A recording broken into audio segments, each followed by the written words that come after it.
And we're still moving through the underground here at Carifesta 2017 in Barbados. We are in the Artisan Village, the Buyers Mall, and we have a rather unusual exhibitor here out of Jamaica, Shelley Ann Weeks, who's going to tell us how she used diet to change her life, and she wants to spread the word.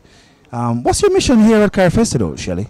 Well, my mission here is twofold. One, I really took the opportunity to come here with the Jamaican contingent as a part of Carifesta because, after all, this is a celebration of everything Caribbean, and Jamaica is a big part of that. And this book is very, very Jamaican. The food is Jamaican, the ingredients, that the herbs and all of those kind of things. So I really felt that it had a place here. So I'm very happy I came. And I'm also here to launch the book in Barbados.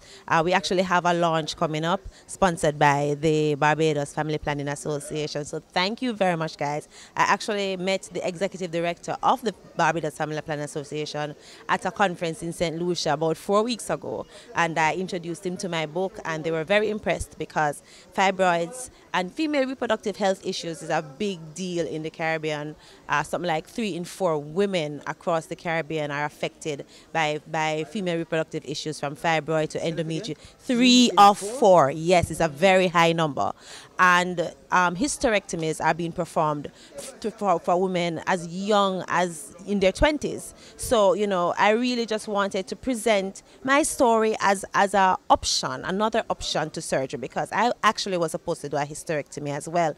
My surgery was booked when I was 34. I'm 36 now, and I tried to change my diet as an experiment. I postponed my surgery 3 months to say, let's see what will happen in 3 months. I mean, my doctor's words to me was, you know, not going to change, so just call me in 3 months and we'll reschedule the surgery. So there wasn't any doubt that I would have to do this surgery. And can I tell you, Lenny, when I went back to the doctor and he examined me again, he couldn't believe. I mean, he literally said to me that if he wasn't involved from day one with this thing, he'd probably think I was misdiagnosed, because my fibroids were so much smaller than they were when I started.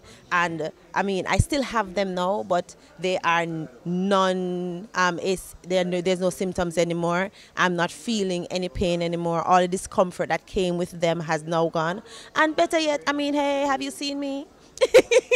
Plus, I've lost 70 change pounds. It's hard for me to tell the actual figure because I really wasn't focusing on the weight loss, but it has been quite a lot of weight that I lost because I changed the way I eat. And just FYI, my diet does not include rice, flour, sugar, processed food, dairy, or meat. So I'm spreading the word because this is something that we can definitely learn from as a people in the Caribbean, because we have everything that we need from Mother Nature in the Caribbean to help us eat better and live better lives. And we have gotten, you know, sold on the convenience doctrine that we are eating food that gives us nothing nutritionally, and so we are paying the price for it in a very bad way. Yeah, one of the things, as somebody who was taking a similar journey, Shelley, one of the things, I mean, you did it too because if you had the fibroids problem. But one of the things that you might have learned along the journey is that all of these ailments, from hypertension to diabetes to fibroid problems, you're all connected. And the same journey that you travel can help people that have the hypertension and the diabetes problems. Absolutely, and that's what I'm learning more too, because the more research that I do, and come on, you know, I've been calling you to ask you 1 million questions, trust me, poor Lenny on him phone. And, you know, a lot of what I've learned is that if we were able to put the nutrition that our body needs in it, then we wouldn't have so many illnesses. Because you're right, this is not just a female reproductive health issue. A lot of other illnesses that we face is as a result of what we're eating. And we definitely have to take a effort, a decision then, to be more cognizant of what we're putting in our bodies and know that these things have consequences. And that's the ultimate lesson that I've learned going through this journey. And that's the reason why it is so important for me to write this book and to tell people my story, because I think that generally we tend to hide these things too much as a people, and we can learn more from each other when we start to share our stories and start to tell each other our experiences, because we can grow from them. So that is what I'm trying to be, the example. So I tell people my business and I have no regrets at all, because I meet so many women who come to me and say, you know what, I've started to feel so good. They didn't even know that this was possible. The first thing you notice, anyway, you know this, the energy. the energy that you have, like with even if you don't notice anything else, your energy level just goes up immediately, and then you start to see your body lose all the things that it no longer needs. And trust me, it's not easy, but it's worth it. Yeah, the only challenge I have with your book and the title is I changed my diet, because for us who have been on the journey, we want to encourage people to say it's not a diet, it's a lifestyle. So the only challenge, if I had to change anything on your title, I would say I changed my lifestyle, because it's almost adopted. As you say, it's not easy, but it gets easier when you recognize that it's because of what I'm eating why I'm in this problem. Absolutely. And as Dr. Vendry said in Jamaica, don't use your teeth to dig a grave. No, you're right. You're absolutely right. But you know what? This is the step one.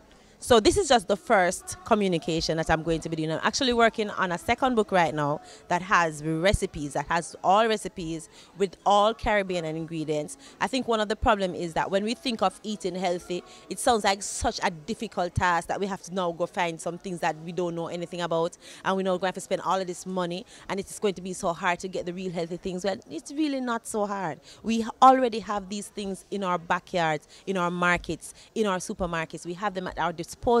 We just need to get involved in the preparation of our food and find out where the ingredients are coming from, because that's another problem. We have things coming from everywhere with fertilizers on them, things that are force ripe and all of that. When we have it in the country, we have it at home, and we're not taking advantage of it. So I think what needs to happen is a mind change, is a cultural shift, and let us get back to our roots and get back to our food and how we used to eat. Remember one time when you only eat rice and peas one time for the week per Sunday? Now we're eating rice and peas twice a day, every day.